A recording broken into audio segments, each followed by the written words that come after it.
Okay.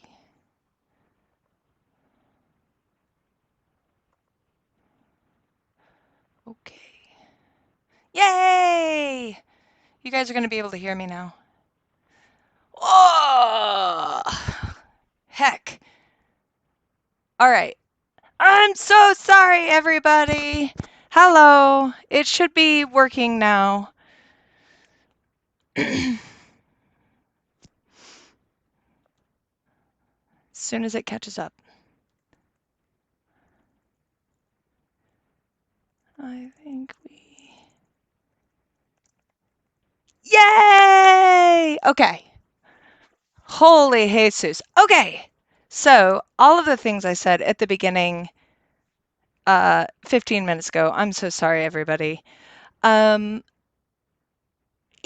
So, if you're on listening now that we're working, yeah, you know what? Like I've been really learning a lot um, with this whole system of live streaming things. I've never done it before. 2 weeks ago, I think, was the first time I ever tried. So, anyways, and of course, every time I'm trying to do it with a different computer, with a different webcam, with a different setup, and so that's my fault. But so getting started, I was hoping that you guys could take the opportunity to, in the comments, go ahead and just throw a little introduction of yourself and where you're listening in from or calling in from, I guess.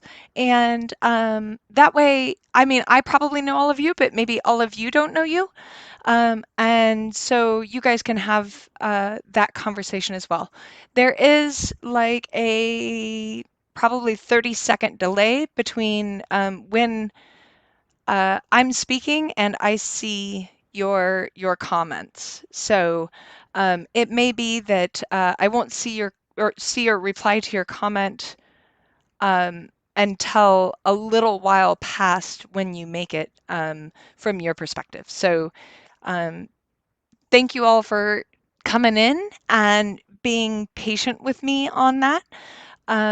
And we'll see how this goes. So what I wanted to do is talk to you guys a little bit about um, well, trees is the hook, I guess, but really we're talking about mnemonic devices.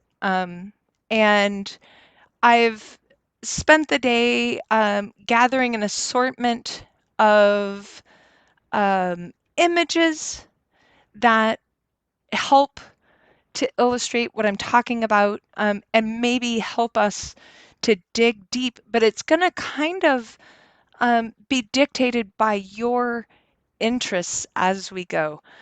So please always throw out your questions that you have, if you have them, or your thoughts, and I can pause and reply to them as they come up. I hope everybody's doing okay in the quarantine.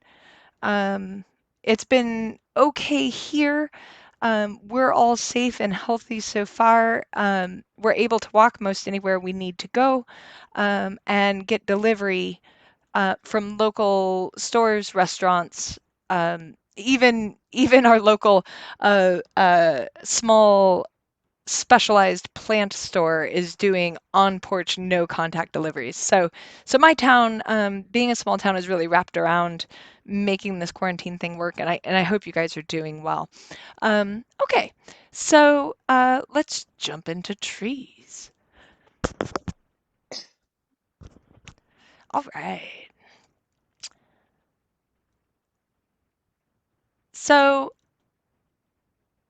as I go to start on this, this is like not a great, but the best way I've found to try to begin people to think about the difference between a decision tree, which goes often we think of them as coming down in a couple of different ways.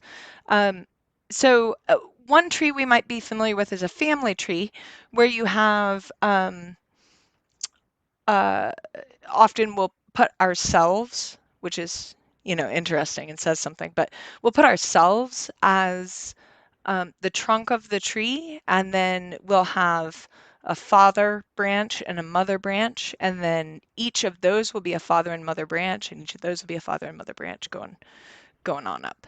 Um, Medieval people would often um, depending on their interest, might do it that way, or they might do it descending from an important person. For instance, if you're thinking about the lineage of Old Testament kings that leads to Jesus, maybe might be a descending tree going from Adam to Jesus, and how you get there, right? That was an important medieval tree, and might be something that you guys can touchstone on.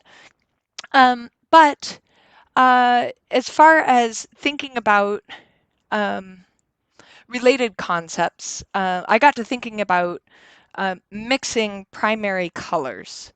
And so this turns into a decision tree that's basically if-then statements. If I take blue and add yellow, I get green.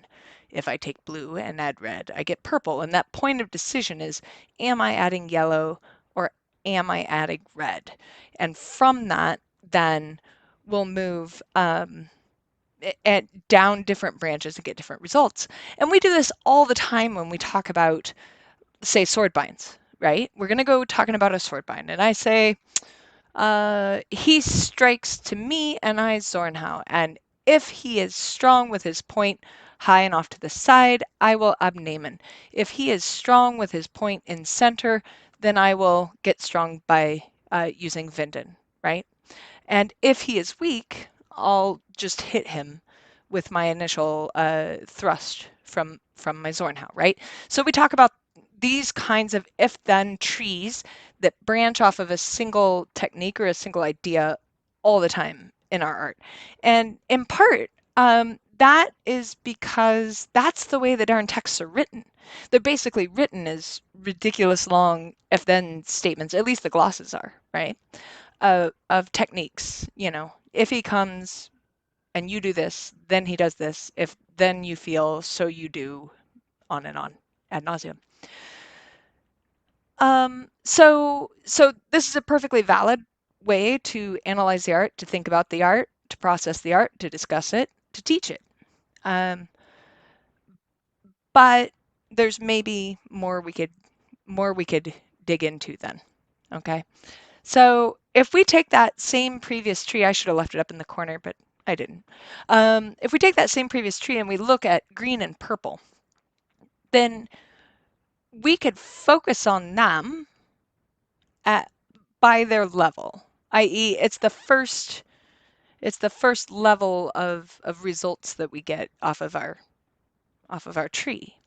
If this were a family tree, then I could say the first level above me would be my parents, my father and mother, and I could say, what do they share? They are one level from me, they are married, or they were married.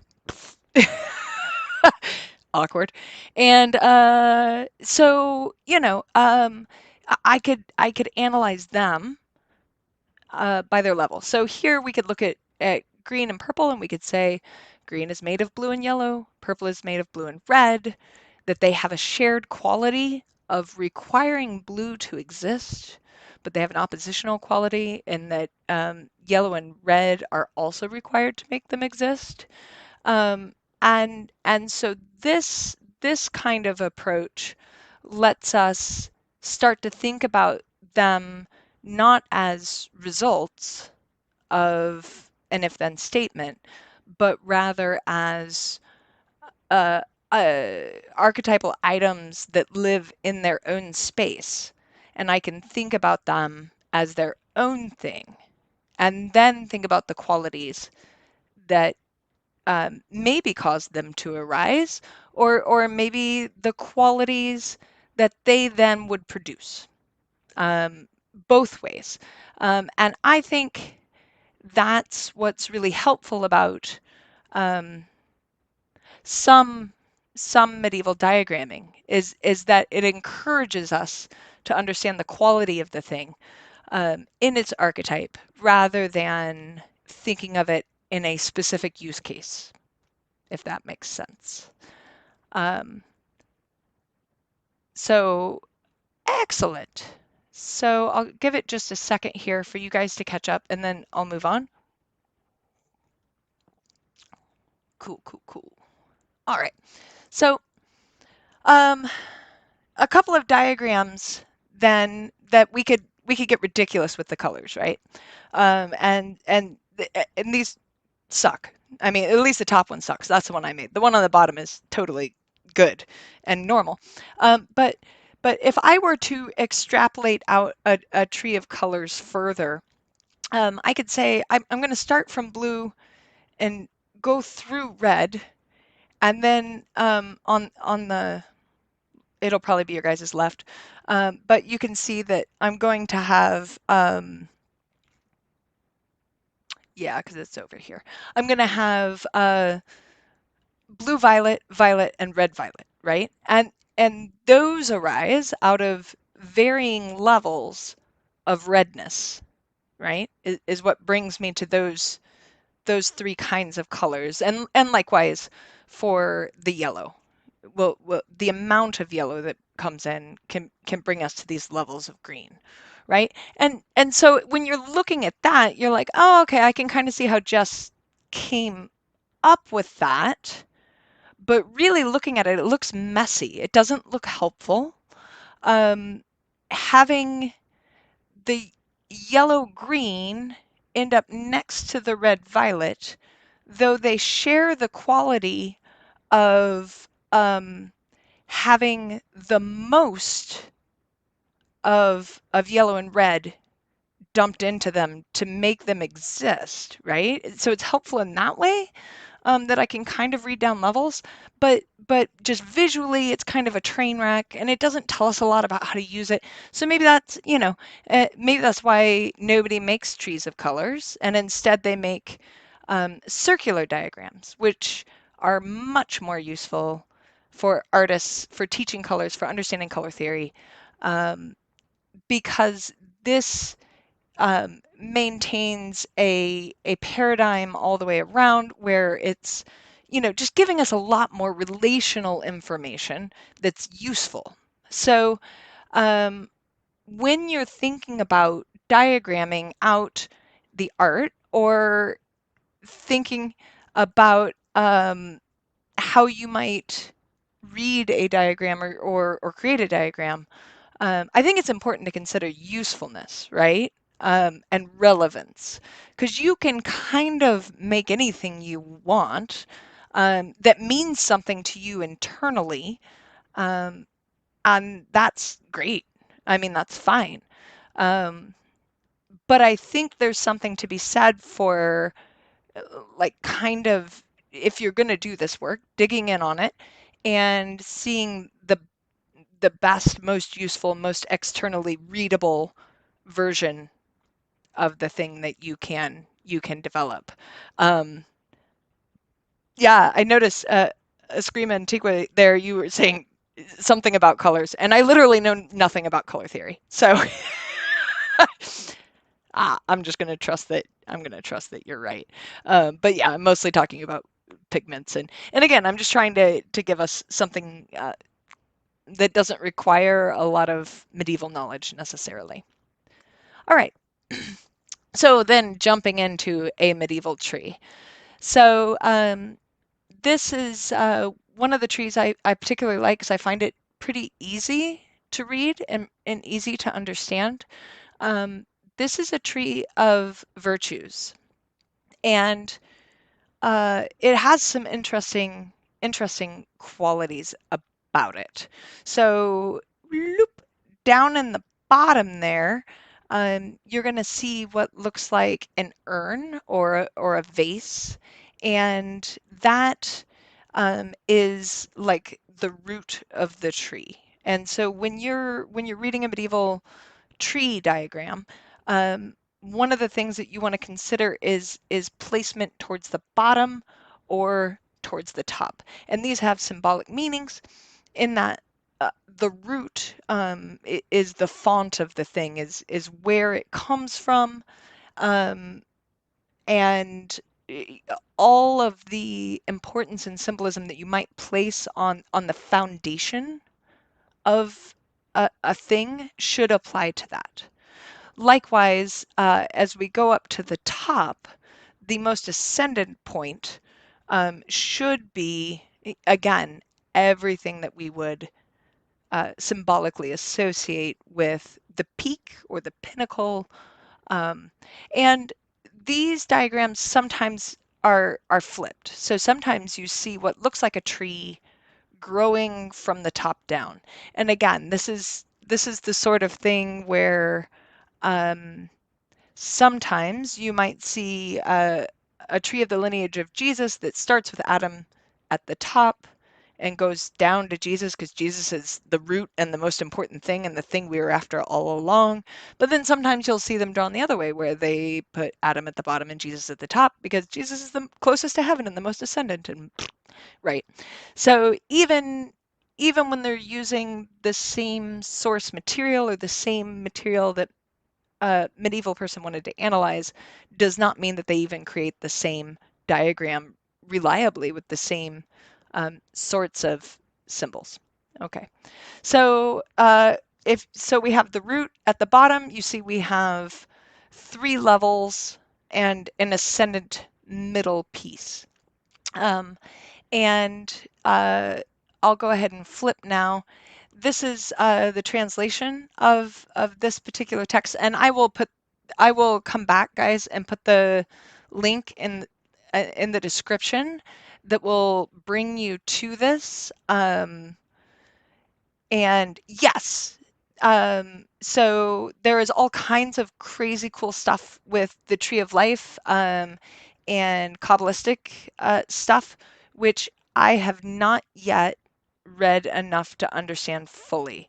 So I'm kind of avoiding talking about specifically that kind of tree today um, because I would mess it up. So so um, you know, take that for what it is. So okay, so we've got these 3 levels.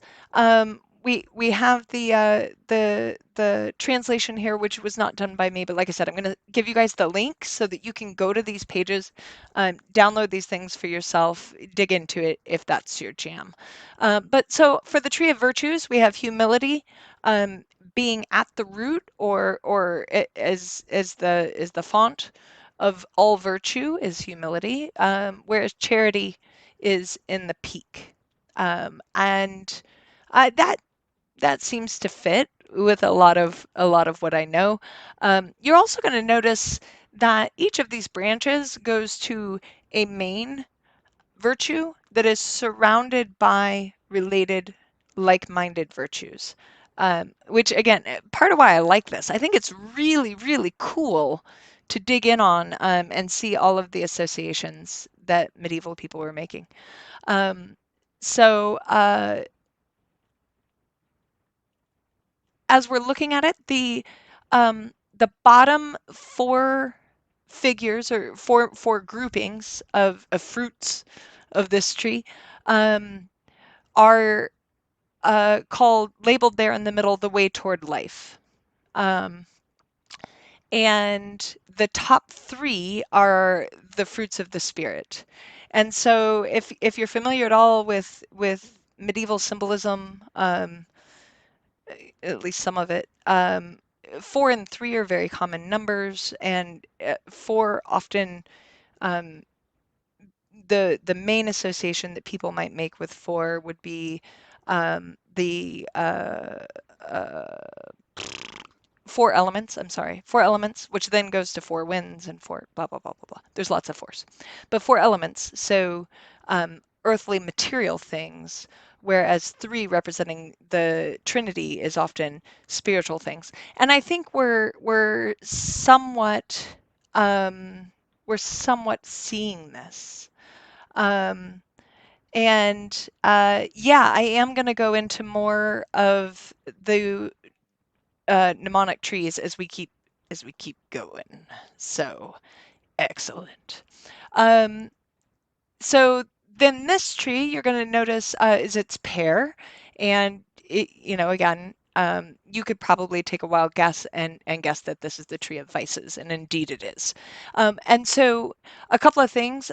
These are on facing pages of the manuscript within which they are, and some things that stand out to me immediately is that for the tree of vices, you see all the fruits are hanging downwards rather than pointing up towards heaven. So we kind of have something um, that's immediately obvious, especially when you have these on facing pages, which I think I put together, but we'll see.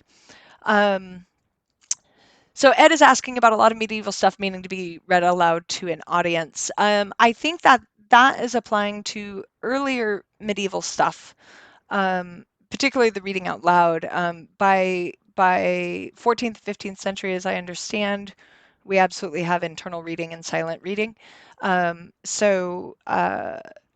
But we do know that these diagrams were for the purpose of study and memorization of the main points of the text.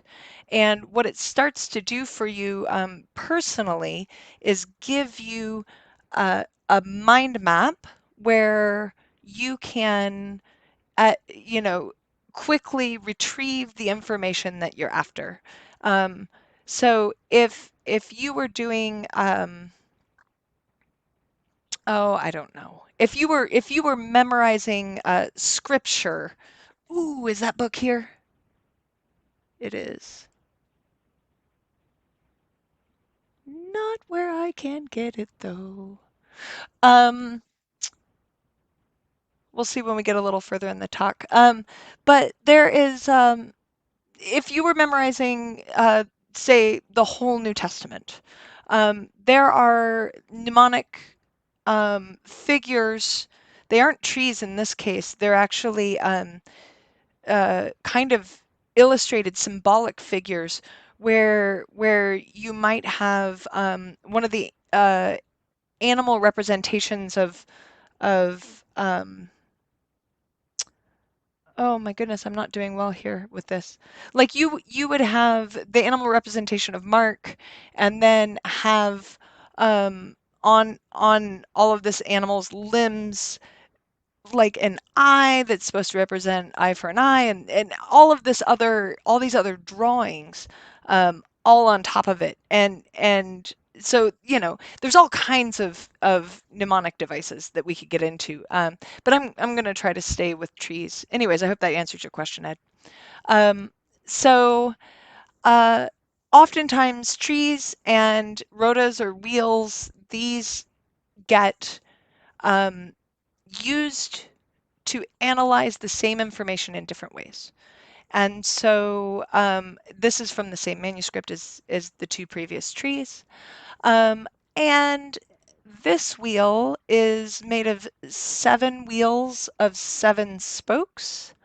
And so again, we have our virtues and vices being represented, but now along with the prayer of our Father and a whole bunch of other stuff. If you feel like reading what all of the layers are, feel free to have a look at that bottom paragraph where it's explained. Um, but it's really interesting to look at this, because then it gives us directly which virtue counters which vice. So charity, for instance, counters lust. according to the top. It's probably going to be right for you. Spoke. Um, you should be able to see that there on the inner two circles, which is pretty cool. Like I've never really thought of charity countering lust particularly, but there it is. Um, and so if we then were to go back to our previous trees, um, we can see that lust is in the ascendant position of the way towards hell, right? Um, whereas doop, doop, doop, charity is in the ascendant position of the tree. So what that implies to us then, and I, I haven't done a ton with this, but you it implies that you can look at these trees on facing pages and actually start to compare the trees to look for qualities and look for concordance um, in some manner. So that's pretty cool. But this wheel is a much easier way to read that than trying to compare the trees necessarily head to head.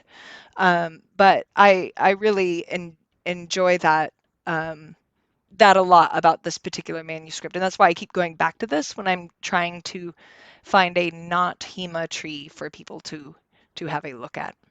So speaking of HEMA trees, so this is from the Pseudo von Danzig um, manuscript, and this is a tree of Rosfectin figures. So when we're looking at this, I'll go ahead and pop it over to English to make it easier. Um, also because the other one isn't high enough quality to read. Um, it lists figures from 1 to 26 in two trees on facing pages. So we're seeing some similarity to the previous trees we've had a look at. And this tree, I'm going to kind of briefly get into how you might look at that, and then hopefully we'll have some more questions and ideas as we go into this and start applying it towards HEMA, or Leishonauer's HEMA at least. So this tree, did I do it this way? No. All right, that's the other tree. So this tree, you can see this is the first 13 figures, and they are numbered 1 through 13, starting at the top as number 1, and then straight down from turn around with the horse, pull his right hand with your left, being the second, down the tree to the other side, and down the tree. And so these are not Leishonauer's verse. They appear to be a supplementary figure. Whether Leishonauer wrote them or not, we don't know. But they do appear referenced in the gloss along with the verse. So that tells us something. Additionally, you see the verse running down the center of the tree, kind of forming a proto trunk, right, or an implication of a trunk, and that is verse, right? That's the first 6 lines of Leishonauer's Rosfectin verse, if I recall correctly. I think so. And so it might be first 4. Anyways, but that is actually verse. So the figure was created with the intention of letting us know that there was a connection between the figures and the verse. And again, it gets glossed such that the figures are referenced in the gloss. And these are when it's referenced in the gloss, it'll list a technique, and then it will say this is taught by the second figure. And so when what we think of as copies of Pseudo von Danzig come down through time, the figures as a list get kept in most of them, if not all of them. Sometimes the list is messed up, like the order got fiddled with, which is curious. Like in Lev, the order is off. The numbers are right. The number of total figures is correct. They're all there, but one got transposed into a later position. So figure 7 in Lev is not figure 7 in the earlier pseudo von Danzig. Um, so that's kind of cool. Additionally, if you're looking at 3227A, there is only Ross-Fechton verse. It doesn't get glossed. But the author of 3227A mixed up Lichtenauer's verse, 2 or 3 of the figures, and Huntsfeld, who has his own Ross-Fechton verse, all up, out of order, in a mixed up order, just jumbled together, like a scribe was going through Ross-Fechton and was like, anytime I see verse, I'm just going to write it down. And that's what he did. I don't know. I don't know if that's what he did, but that's what it's like. So if you're ever wondering if 3227A is before these things, it doesn't make sense that it is.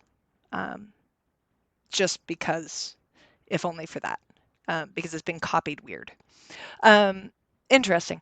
So, cool. So this is the first tree of the horse. And you're going to notice that on as you're going down by level, it goes black, red, black, red, black, red, which implies a connection between the ones going across, because they're both the same color. That to me reads like, boy, I should be looking for a connection there. But they also are numbered down and are going alternating colors, which is its own kind of connection. So in that way, that's what I have looked for. So this is the tree of the initial encounter. Our ascendant position is charge from the breast to his right hand, and this is the verse and gloss of your initial attack with lance in long point that you Durchwechsel and hit on the other side. Whereas the second Ross-Fechton tree, I just jumped to it in English. It looks more or less the same. Other Yeah, more or less the same, other than our colors are alternated now. So this tree begins at the top with turn around to where the horses hasten. So this is a lesson about we've ridden past each other and we're coming back, and things are happening there. And so those sitting on facing pages, the leftmost tree indicating the initial approach, and the second indicating the return, you know, it gives us a pairing of trees, as it were. So we can dig into these pretty deep if you guys care. I don't know that you do. But so as I said, I just wanted to analyze the first tree just a little bit because I think it's the easiest to grasp.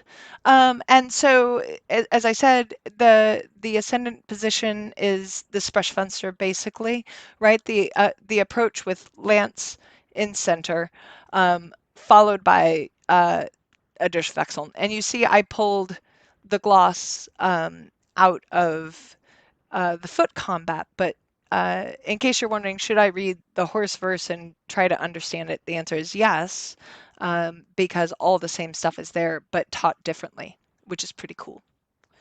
So figures 2 and 3, these are the black and red figures that are going black and red that are going to be on the left there.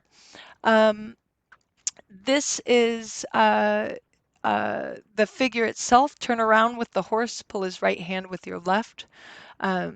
If I were to do it in English, I would turn those the other way, pull his right hand and turn your horse around.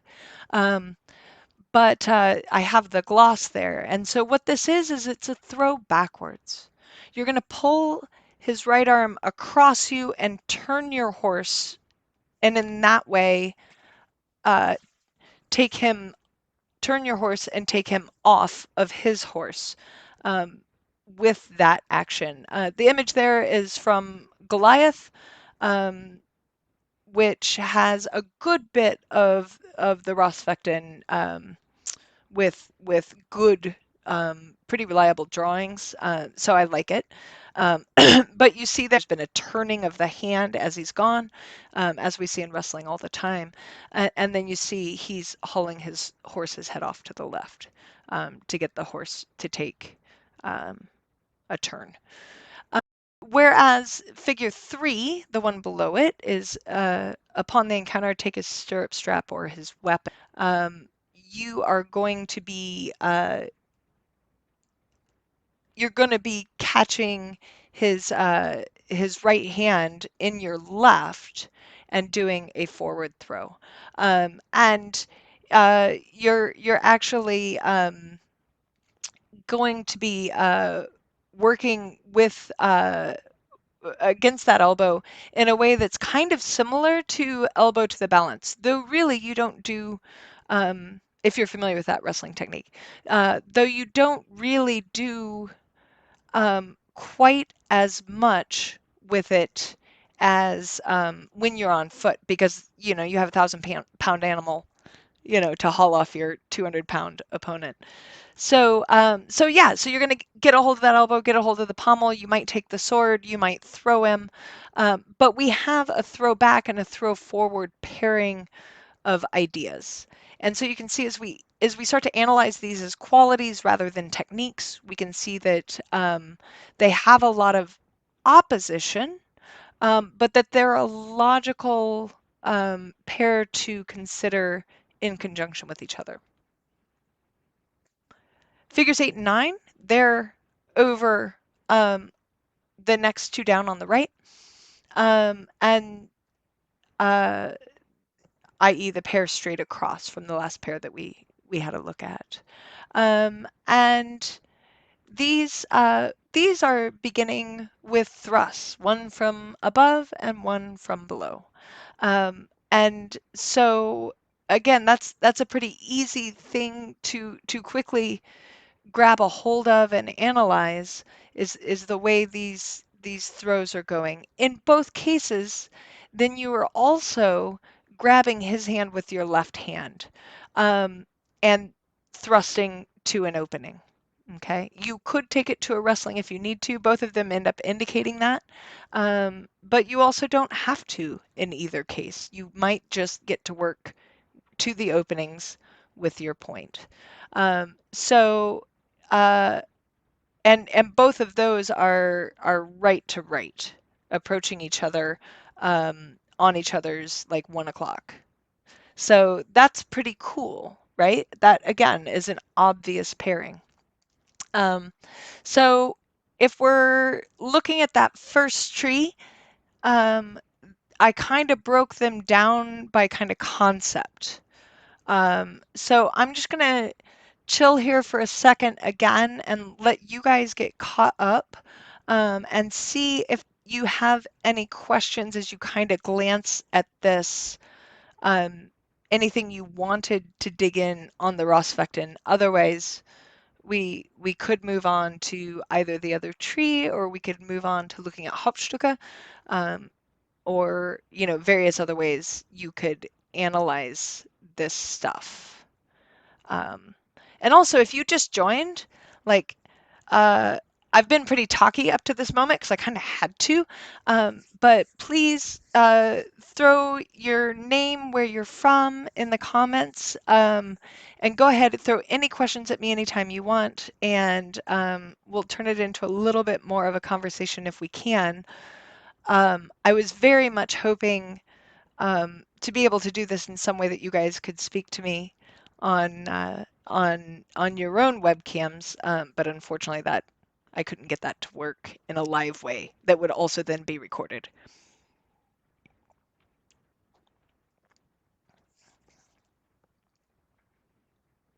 So I'm just going to chill for just another couple of seconds. I see that my talking is catching up.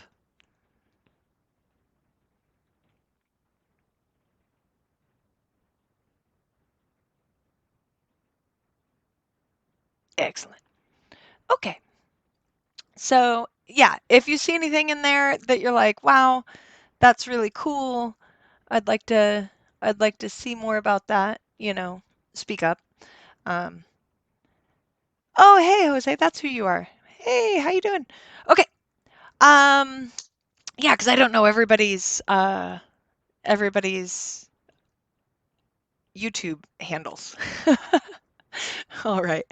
So moving on to the Hapshuka, um, again, if you have any Rospecting questions, throw them at me. I had an amazing horse lesson today. It was so much fun. But, I'm going to turn into a weird horse person as well as a sword person, so we'll see how that goes. Um, on the Hapshuka, if I wanted to be very strict about using the example that shows up in a fight book to create um, a tree. This is one way I might do it.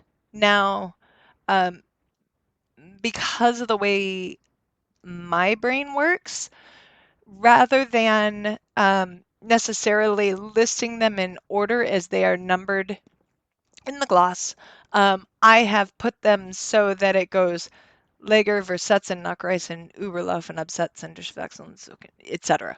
down. So it kind of spiral laces its way down rather than going down and then over and then down. And I thought about doing it that way for you guys just for tonight, but I just don't like it as much. It makes me sad, so I don't. Um, oh, Ed, the numbers on the horse on the Rosfectin um, were. Let me jump back there. um, are my shorthand for approach. So thinking about um, having like planes do, right? As I understand planes do, having the circle of a clock set out. So 12 o'clock is straight ahead, 6 o'clock is straight behind, and so indicating like uh, an 11-11 approach would be us both approaching each other um, with our left hands, our left sides are what are going to pass each other, if that makes sense, right? Because there are 6 options when you're doing Rosfect in combat, which I think is interesting and maybe tells us something that we should think about on foot. But there are six different kinds of approach. We could be head on from the right. We could be head on, well, right, and we could be head on left. They could come up from behind onto our right with their left. They could come up on our left from their right, and then vice versa. We could come up on their right, or we could come up on their left, right? And so uh, I, I decided it was going to be easier for me to shorthand it in my personal notes by making it clock position rather than, yeah, clock position, exactly, rather than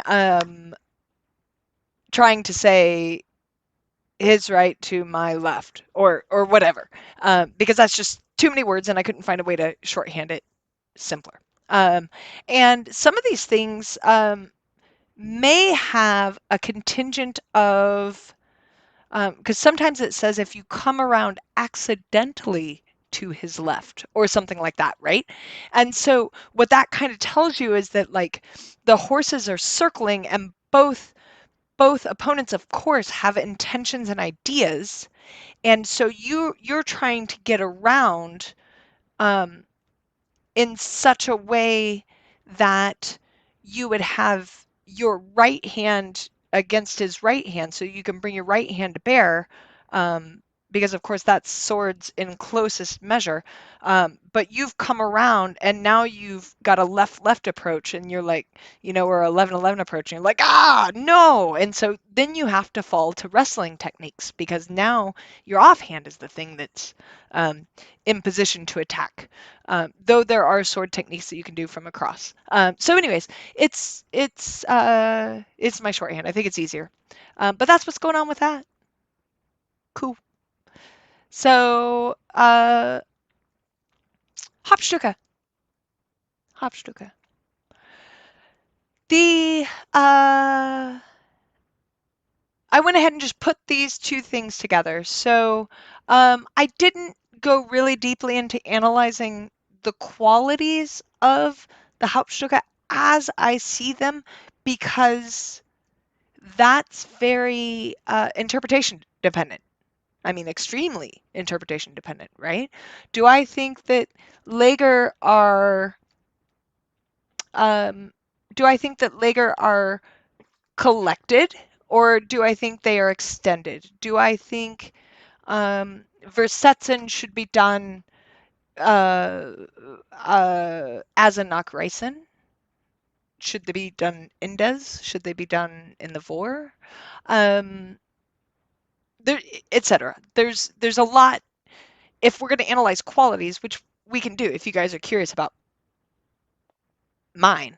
But I'm trying to keep it more generalized right now. For instance, so for Vierlegger, rather than saying that they are collected, I am taking language from the Rosfectin and saying use the guards and know each of their qualities. So I need to know what are the qualities of Vamtag versus Alber, right? And does Vamtag and Alber counter each other? Are they opposites? And yes, they are. And there's a whole that's its own quality analysis. Um, that Versetzen counters the guards, and so those guys work together in that way. I talk about Nachreisen being a pursuit to counter a withdrawal, and that you need to know Indes being kind of important qualities of that. Um, Oberlaufen counters low attacks with high ones. Absetzen parries with the point and center without any withdrawal. The Durchwechseln is if they try to parry your weak, you just don't let them. You don't ever let them get a hold of your weak, which is related to then lessons that come from the Zucken because you can feint a Zucken to get a hold of somebody's weak. As well as lessons from the lance on horseback. The Zucken, you withdraw from their parry if it's strong in a specific way. The Durchlaufen, you yield to the parry with your sword, but continue on with the wrestling. Abschneiden is the slicing of the arms if they pull or yield. So it kind of counters the previous two things, which is interesting. Maybe. Händedrücken, where you are taking the Abschneiden and making it winding, right? Particularly if they're pressing in against the slices. Um, the Hängen, uh, extending the point to their face from either side in a bind, or not. And Vinden extending the hilt up or down to either side. So I kind of see those pairs going across in this instance again, just because I kind of had to do it the way my brain works.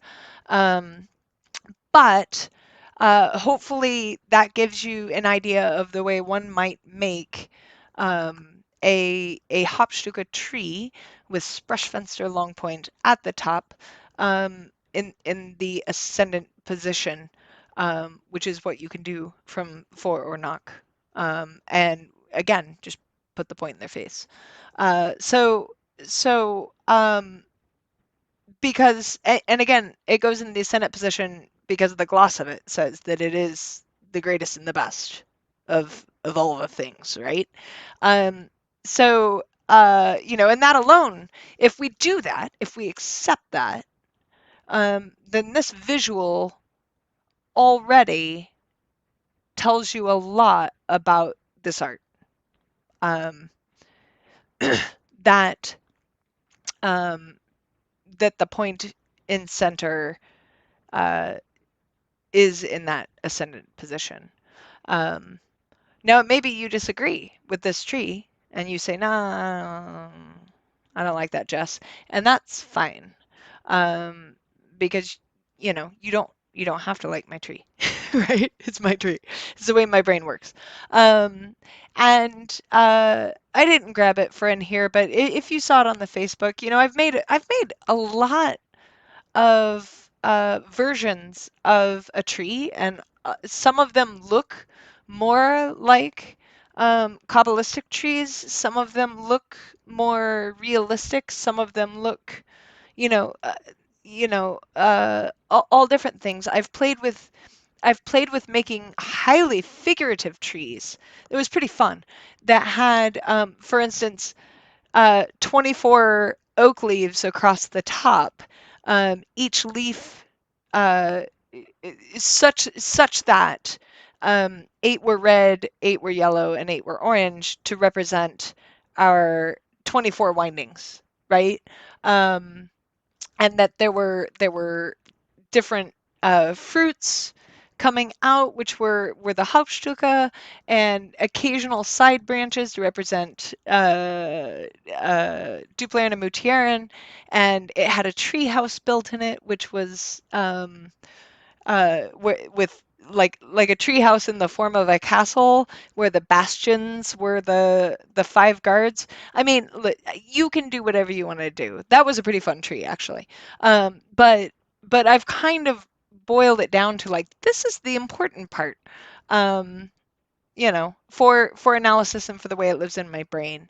And I know a lot of times people have a hard time remembering the list of Hauptstücke, right? Like they'll remember their 5 strikes, and then they're like, I don't remember which Hauptstücke are which and what order they come in, um, because probably it's been considered as a running list and not as a a, a, a spatial idea that represents greater connections between the things, right? And so that's some of the use in doing this sort of thing. So for giggles, I thought it would be fun to take a couple of the pieces of the Krumpau Versenglas and it cut off the verse up there. That's all right.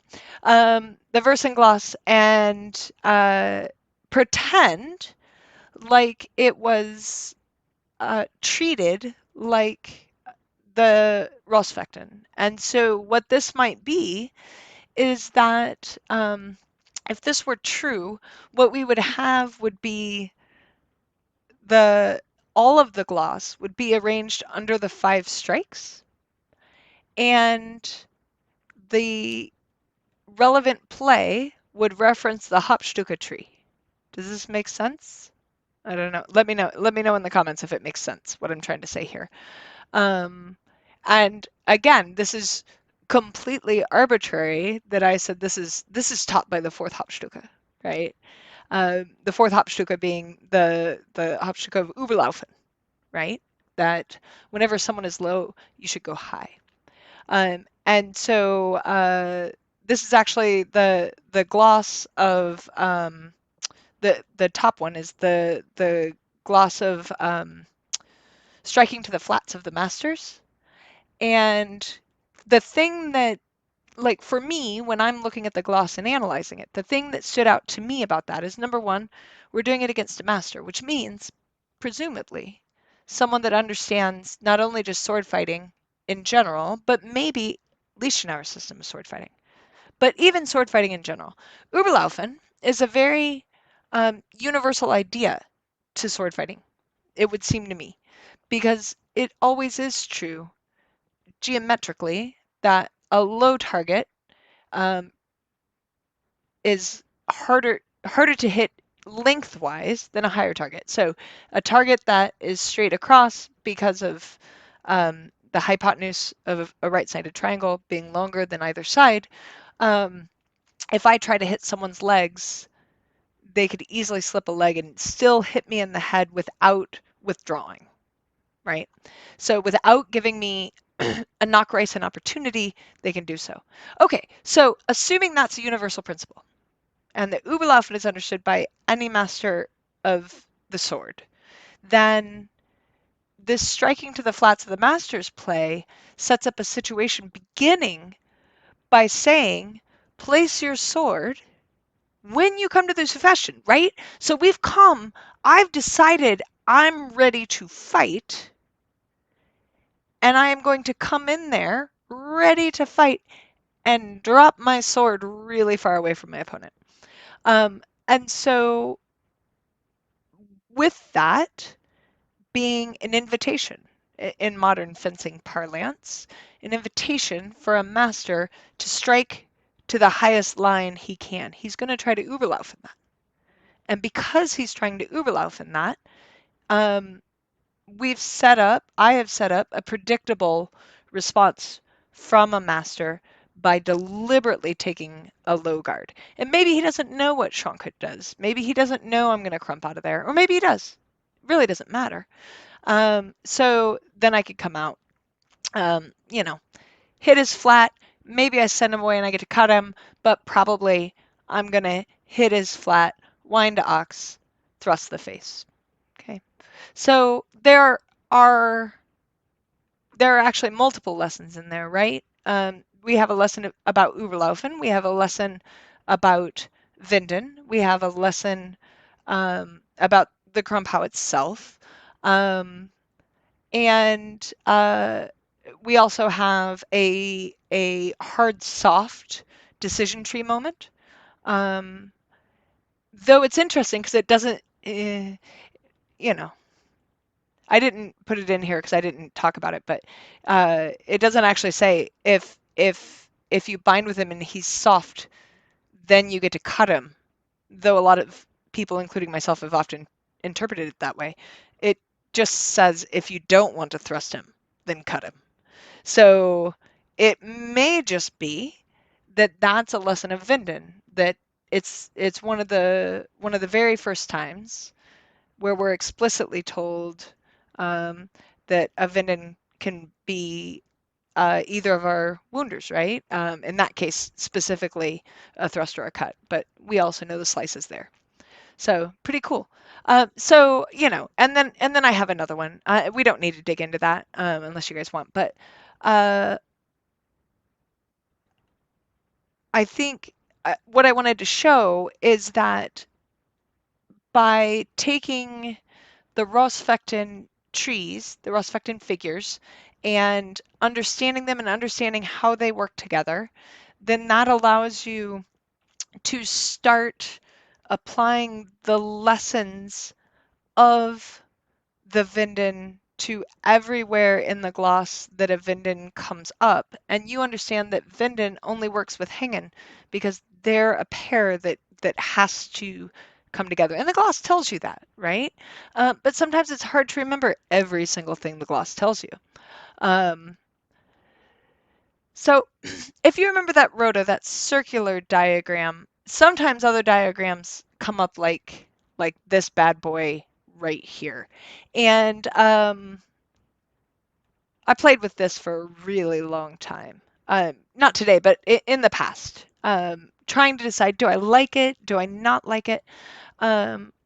So one of the things that playing with diagramming the Hauptstücke and diagramming trees um, uh, and circles and all the other ways you can play with these things. And there's a lot of other figures, by the way.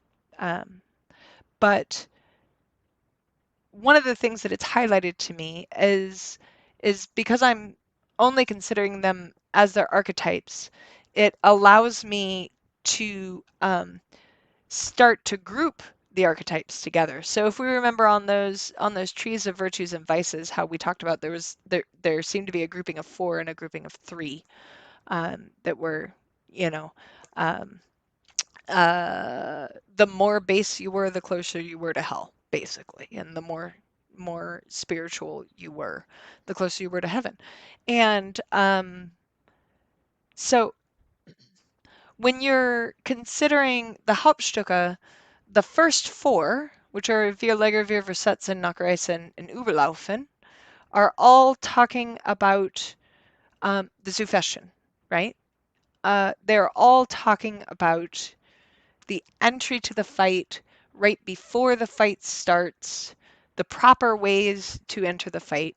And it's within those that Ansetzen is also glossed, which is um, described in the gloss uh, of the four openings back in the Zornhau chapter, which we haven't really talked about at all until now. Back in the Zornhau chapter, in the gloss of the four openings, it says that you should always, from the Südwesten, attack using Nachreisen and um, and Überlaufen, and that this is taught by Ansetzen, right? So at least in the Pseudo-von there is a little bit of this self-referential stuff that I'm trying to encourage you to do more of on your own. But so Ansetzen, right? So that's basically our Sprechfenster um, in the Südwesten is what Ansetzen is. Kind of, and more. But that there's a specific way to do it. So the first four are about that part of the fight. The second four, which are Absetzen, Durchwechseln, Zucken, and Durchlaufen, are now talking about another part of the fight that happens when the swords have bound, but nobody's in the center, right? Like our goal is to get there, but nobody did. So you you know it, in it, ob, Obsetson, right? We are taking center, um, but through a specific collection of not letting them have center, right? But so that's what those have happening, right? It's kind of all talking about we have bound, but then there's no centers holding, right? Um, And then the last four, which are Abschneiden, Händedrücken, Hängen, and Winden, are all about the very end of the fight or the Krieg, right? And talking about winding and staying in center and extending and retracting in smart ways. Because we learned clear back in the Südwesten that it's dangerous to retract, right? If we retract, then we get Nachreisend. Um, and when we got to the middle, Durchwechseln and Zucken kind of gave us ways that we can intelligently retract, but it's still pretty dangerous. Whereas then when we get to Hengenwinden, right, uh, Abschneiden and Hedschüken, there may be a collection, right? Or you could say retraction, but a collection um, of the week, but in very specific, special ways. And probably the Krieg's the hardest to do well. So, you know, noticing that we have three groups of four, when I laid them out on this diagram, I laid them out in their groups of four, more or less in order, but so that I could connect them with these squares in a way that um, maintains the integrity of their position within the text. Um, and then I have the five Meisterhau in the middle, split out into 4 and 1. Again, to try to maintain visually the majority of the qualities of these things that I could. So why 5 and 12? And this is, I think, my last image of our chat, and we're like well past an hour. I talk a lot, sorry. Um, so 5 and 12 are, if you have a dodecahedron, a 12-sided die, each of the sides have um, 5 edges and 5 points. And this is one of the Platonic solids, and it's really important to medieval people. And this is another thing that I played with, printing out 12-sided die and labeling them, and considering each point or each edge. Um, it works better with edges, but I diagrammed it here with points because I was in a hurry. But each of those 5 being representative, they could be the strikes, but they also could be hard, soft, weak, strong, and indes, fuelin, right? Um, the 5 words. So, this is another way, if you're a person that likes to create 3D manipulatives in your mind, um, this is a way that you could also diagram this out and play with it. Um, Incidentally, you could also, roll die, roll a labeled dodecahedron, um, to try to create a play and then see if it makes any logical sense or if it's just trash. And what does that tell you, right? It's just another way to play with and understand this thing, um, in a deeper manner. Um, so, anyways, thank you guys, for being really attentive and listening. I'm totally open for questions. I'm in no hurry to go anywhere, for the next little bit. But also, if everybody's like, whew, that was a lot, we could also let it go. But feel free to jump in the chat and have a say at any of this that you want to have a say at.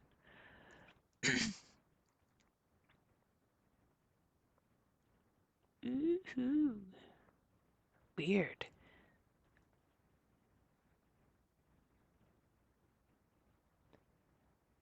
Right? There's totally a potential for dice game in there. I mean, uh, you have 4-sider, 6-sider, 12-sider, and 20-sider being your Platonic solids. So you can easily get all of those numbers out of our fight book and play with them in various ways. You could roll a 4-sider for um, what guard you have to be in, and then a 12 for the Hauptstücke and etc. I mean, it'd be silly, but it could be fun. Thanks, Scott. Oh, I hope it was useful. Please please let me know if any ideas come to you that you wanted to chat about later, or hit up in the comments here later, if you got to run. Yeah, 20 sides. So you can create, you can very easily create 5 of 5. Oh yeah, no, I can totally go back, to that play. Let me see here. Probably easiest to go this way. Okay. So if I was doing, if the first play was the strike to the flats of the masters, then the second play here is how to counter Krampau. Um, and so countering it is with the Noble War. And again, there's a lot of lessons in here. We know the war to be the Krieg. We know that's referencing the last 4 Hauptstücke. We know that's more specifically referencing Winden with its 3 Wounders. But when you're looking at this one, how to counter the Krampau, um, or to counter the Krampau is actually how it ends up working out. But it's saying to us that anytime you crump somebody, you're open underneath that crump. And it's funny because like maybe not every, almost every single beginner you ever teach the crump to goes, I feel like I'm going to get hit in my side, right? And you're like, oh no, it's going to be fine. Let me show you how to crump properly, and that's never going to happen to you. You know, except for like the gloss is like, no, for real, you can totally get hit on the side, dude, if he's sneaky and there's Vexels and like throws when you give the invitation and offer up your head. If he then slips under that and goes after a lower opening, eh, right? So again, I think we're dealing with masters again. So when you know the person doesn't let your crump land and circles up around beneath and under it to you, which also, by the way, takes some like sneaky ass footwork to get done in time. Um, but if he's clever, um, and seeks to do that, then we're told to stay on the sword, right? So he's trying to do some sort of Durchwechseln, and you're crumping over. And so stay on the sword and chase into the opening he's going after. So in this particular case, it's going to be that you make your invitation, he comes up, you're binding, he's dropping under, and so rather than continuing down with your sword, you're going to redirect into a flug, probably with your short edge, because we're going into the windings, and the winding is very specific about the winding chapter is very specific about that your short edge would be on your left side as you're coming down. And then you're going to remain from there and attack to the face and stay in the windings. So again, there's a lot of lessons there, but I decided for the purposes of discussing this to make it an exemplar of Nakareisen.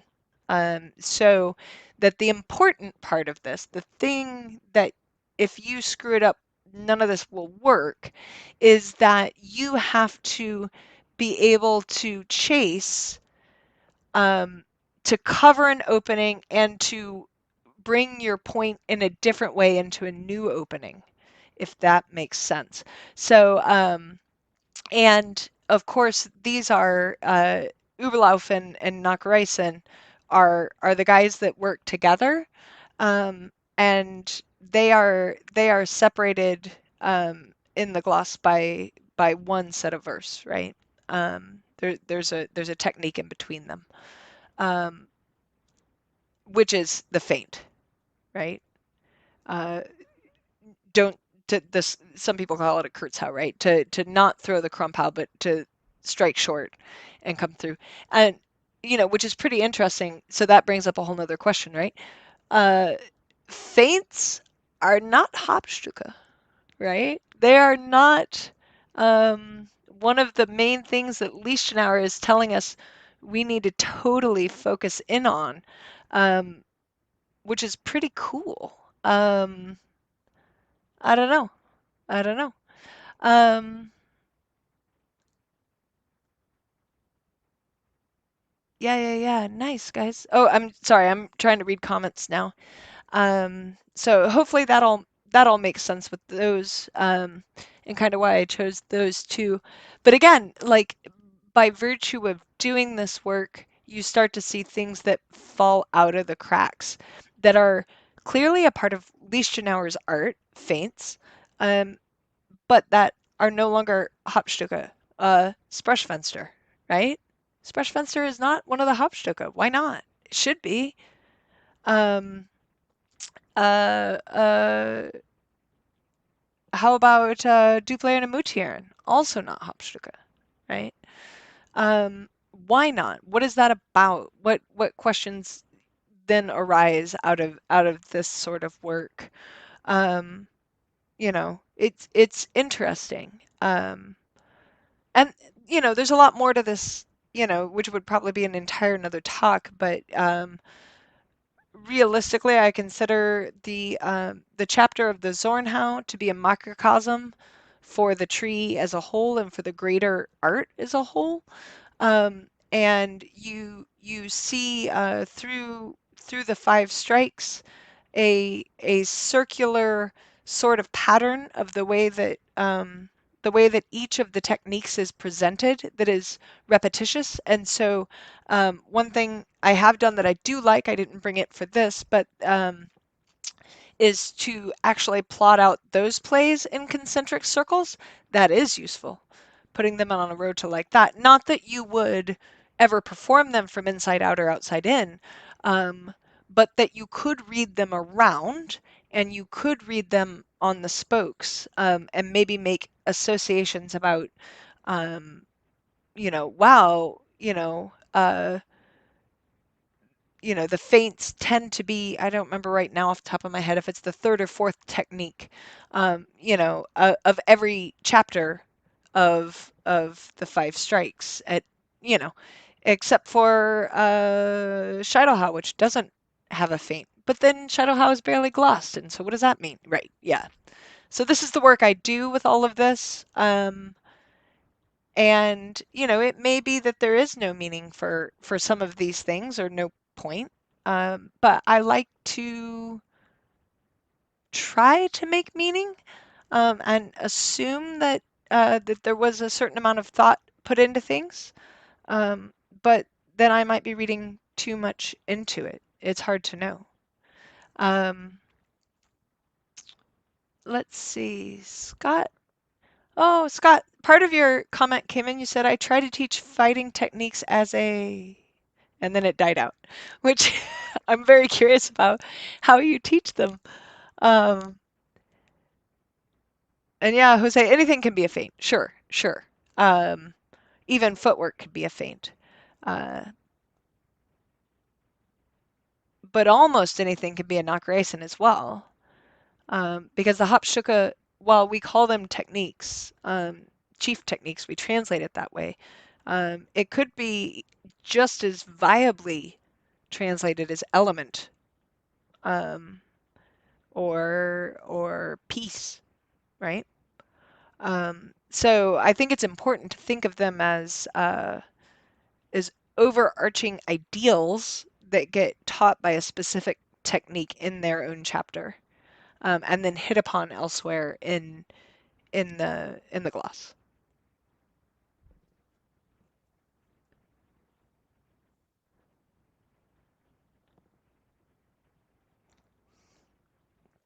So, well, excellent, guys. I think I'm gonna go ahead and wrap it up now. Thank you all so much for joining. Sorry about the technical difficulties at the beginning. Oh my Lord. One of these days I'll get it squared away. Um, I need to have someone come and get rid of all my gremlins because, like I said, it feels like everything I touch technologically goes a little bit haywire every time. But fortunately, I always have my husband able to come in and touch it and placate it and make the technology work. Um, but yeah, y'all stay safe out there. Thank you so much for jumping in. If you ever want to hit me up, you can. I'm going to keep putting videos up here. I'm going to be doing a video with Brian tomorrow. And so that will be on Zucken, which will be pretty fun, teaching him how to do that. It will be good times. So subscribe to this. And thanks, James. And if you want to follow me posting crap every single day, a lot of translations, a lot of work on Rossfectin right now, then jump over to my Patreon, and join me there. You can like give me a literal dollar and get basically a post every day. So, anyways, thank you guys so much. Stay safe, wash your hands, 6 feet apart, all that good stuff. I love y'all. Bye bye.